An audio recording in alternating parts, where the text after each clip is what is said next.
L'Arco Consumatori si rilancia con una nuova sede in via Crispi ad Agrigento, si sposta dal quadrivico Spinasanta dove era situata fino a qualche tempo fa.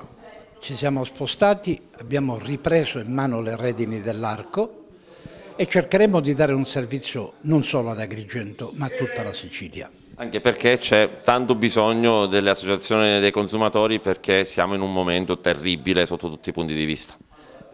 Questo concordo con voi, noi ci occuperemo di acqua, ci occuperemo di salute pubblica, ci occuperemo di spazzatura, ci occuperemo di Tasi, di IMU, di Telecom, di Enel, di Vodafone, di Tre, perché abbiamo i conciliatori postali, i conciliatori telefonici, abbiamo professionisti che si occuperanno di tutta questa materia senza gravare sul cittadino.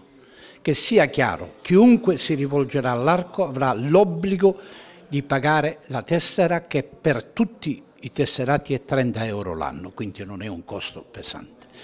Per il servizio che renderemo il cittadino ci darà semplicemente i costi vivi che andremo ad affrontare.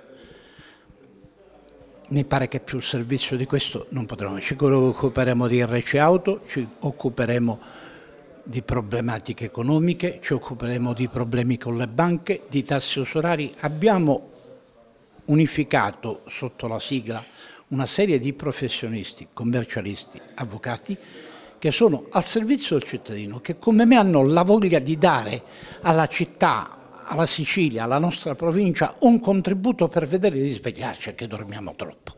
Abbiamo bisogno uno scossone.